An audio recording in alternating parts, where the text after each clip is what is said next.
A minha mãe sempre me ensinava macumba.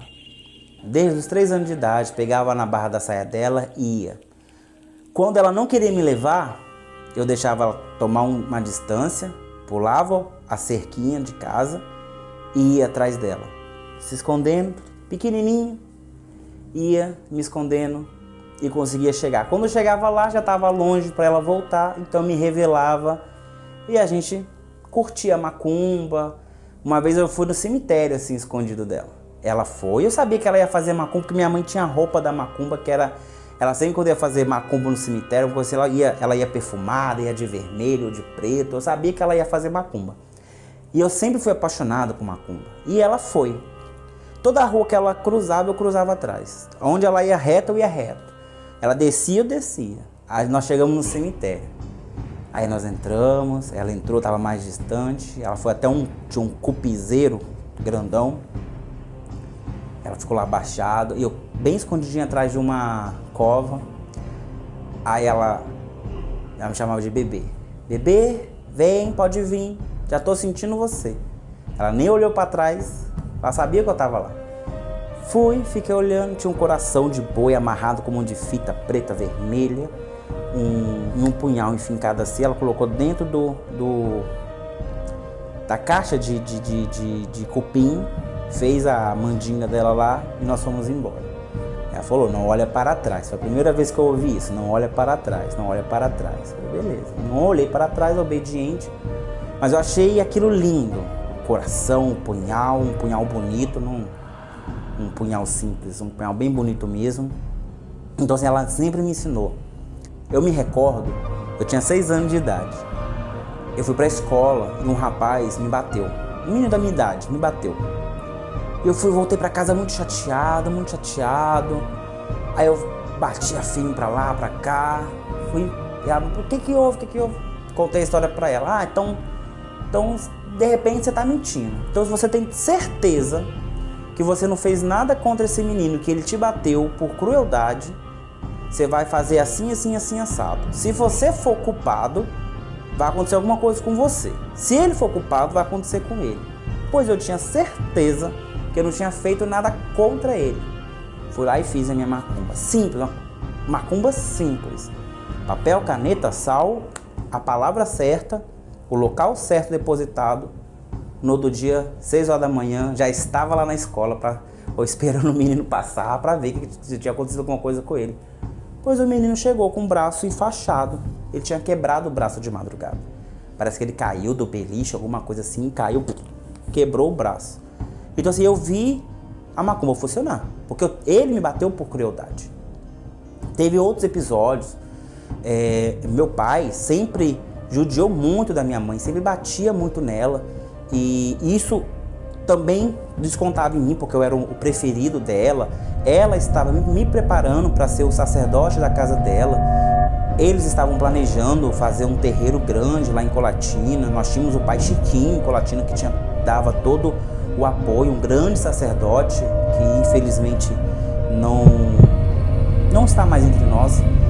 Hoje eu entendo muita coisa que minha mãe passou, entendo as decisões que ela tomou, os rumos que levou ela a abandonar a religião, e não foi pela religião. Até o último momento ela sempre prestou suas homenagens ao Zé Pretinho, que era uma entidade dela, e a Maria Mulambo também, que está na minha vida agora, mas sempre fez parte da vida dela também.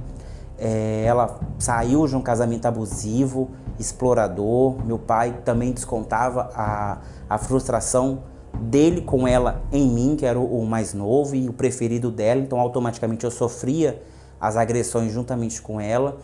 Então quando ela tomou a decisão de ir destruindo parte por parte da vida dela para ela tentar se desvincular desse relacionamento abusivo, eu na época não entendia, eu não conseguia entender até o momento da partida dela. Quando ela morreu, quando a gente velou ela, enterrou ela, eu entendi tudo. A única coisa que eu lembro, que eu pensava, meu amigo Romário estava comigo, ele me segurou, foi um grande amigo nesse momento. Eu estremeci, ver o caixão, aquela situação. Aí depois veio uma alegria assim que só ela me me fazia sentir. Fiquei alegre. Eu vi um papel no chão, um papel de cigarro, e eu ouvi a palavra, pega um pouco de terra. E eu peguei um pouco de terra que eles estavam usando para enterrar ela, que era uma cova da família, de gerações já. E quando eu cheguei em casa, foi como se um caminhão de preocupações tivesse saído do meu ombro. As minhas coisas profissionais, sentimentais, financeiras, tudo começou a desenrolar. Eu consegui me estabilizar. Eu senti que ela levou muita coisa que tinha peso na nossa família. E eu aproveitei daquela terra e fui no seguindo o que a minha mãe sempre me ensinou. E hoje está aqui atrás essa Maria Mulamba na nossa vida. Essa Maria Mulamba, ela já vai, acho que ela está junto comigo, junto com a nossa família, todas as gerações. É uma história muito linda que eu não vou contar hoje, mas ela trabalhou com a minha mãe, não trabalha comigo, não incorporo ela, mas eu creio que essa Mulambo talvez trabalharia com a minha irmã, se minha irmã fosse adepta à religião, mas não é. Então todos nós respeitamos essa decisão, porque nós a amamos. Mas eu creio que a próxima geração de repente venha trabalhar com essa Mulambo, porque ela está na nossa família desde a época da minha tataravó. Então nós não sabemos exatamente que espírito é esse, de qual linhagem ela vem, mas ela está nos rendendo, nos auxiliando desde muito tempo. A minha mãe tinha coisas que na época era impensável ter. Pensa que hoje você ter status é você ter um carro, né? Você tem um carro, você é um cara bem sucedido no padrão Brasil. Naquela época, na década de 80, 70, 80, você ter uma bicicleta era ter um carro. Era o mesmo que ter um carro. Meu pai tinha umas 8 bicicletas. Meu pai tinha emprego a rodo, meu pai pagava bem, nós tínhamos um terreno gigantesco, herança de família, um monte de coisa. A Mulambo da minha mãe tinha vários vestidos, tinha imagem, tinha biblioteca, tinha tudo. Essa Mulambo sempre prosperou a vida da minha mãe. Só que isso não foi o suficiente para segurar minha mãe em um casamento abusivo. A Mulambo nunca se intrometeu nessa relação. A Mulambo sempre proveu coisas para nossa família. Nós nunca passamos necessidades. Contudo, cabia a minha mãe tomar as decisões. Assim como Mulambo toma as decisões dela, torna a mulher forte para tomar as próprias decisões, a Mulambo assim o fez.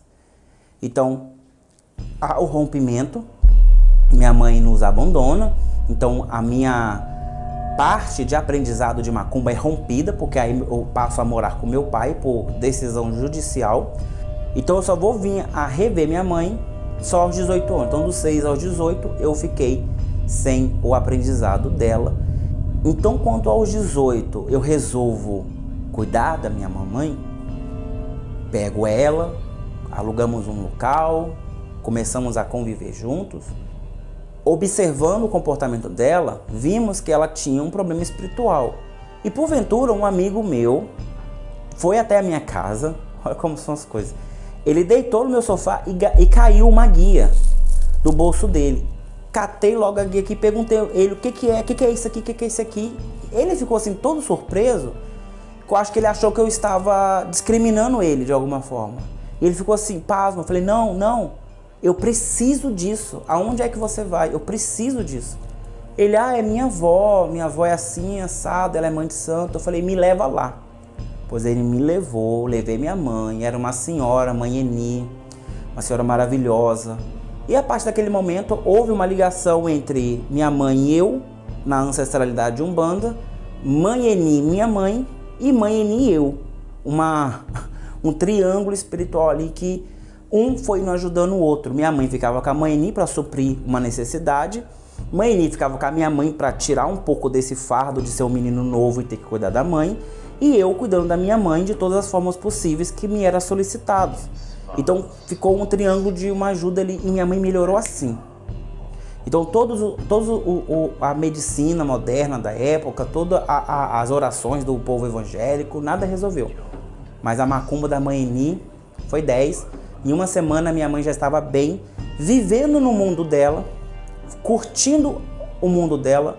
Uma mulher simpática, incrível, viveu seus últimos dias ali com ótimas companhias, que era a família da mãe Eni, que até hoje sou eternamente grato, e eles também sofrem com a saudade da falta da minha mãe.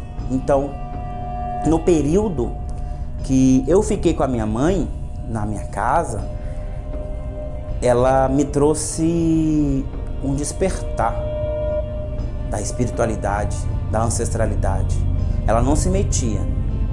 Eu ia pro terreiro da mãe Eni, aí acontecia algumas coisas, ela chegava em casa, falava: bebê, olha, é assim, assim, assado, cuidado, é assim, assim, assado. Então minha mãe sempre me podou, me colocou no caminho sem vaidade, me colocou no caminho ancestral, e hoje, graças a ela, eu sou um sacerdote tradicional. Um outro complemento vai acontecer depois, que assim que ela começa a viver na casa de mãe Eni, eu passo a me aventurar por outros terreiros e conheço grandes sacerdotes e vai havendo confirmações atrás de confirmações dos ensinamentos que me eram revelados, que me eram solicitados. E quando eu me deparo com um grande sacerdote de Umbanda, que era o Dauro Vassolé, ou Matambi Assange, ele, sem sombra de dúvida, no Sudeste, ele era o maior pai de santo de Umbanda, e quem sabe também de Quimbanda. Mas o que eu aprendi com ele foi, de um curto período de tempo, foi gigantesco, de uma sabedoria incrível, de um conhecimento incrível. Infelizmente, desviou-se do bom caminho, mas espero que se resgate, pois todos somos passivos de erros e de acertos e de recuperação. Mas aprendi muito com ele. E ele me deu a liberdade de conversar diretamente com as minhas entidades. Coisa que eu não tinha aprendido era ter intimidade. Mesmo que quando criança, brincava com o meu caboclo, brincava com o Exu Caveira, como um amigo imaginável. Desenhava, brincava com eles, mas ao crescer, a gente perde essa intimidade. Então, um dia, eu tinha um altar do meu preto velho em casa, e eu conversei com meu vovô, falei: pai, se é para ser sacerdote de Umbanda, pai de santo de Umbanda, eu quero ser mais ancestral. Da mesma forma que eu via acontecer na casa do pai Chiquinho, em Colatina, da mesma forma que eu via acontecer na casa da minha tia, na casa da minha mãe, assim como era no passado, eu quero. Eu não quero a vaidade de hoje, eu não quero esse conceito simplista, esotérico demais das coisas, eu quero a coisa como ela realmente é. E parece que despertou aquilo na minha vida. E naquela mesma noite eu tive um sonho com uma firmeza de um terreiro. Chama-se Congá Oculto, ou Altar Oculto. E eu peguei tudo aquilo, desenhei, gosto de desenhar as coisas, desenhei, escrevi e levei para o pai Dauro, um homem de muita sabedoria.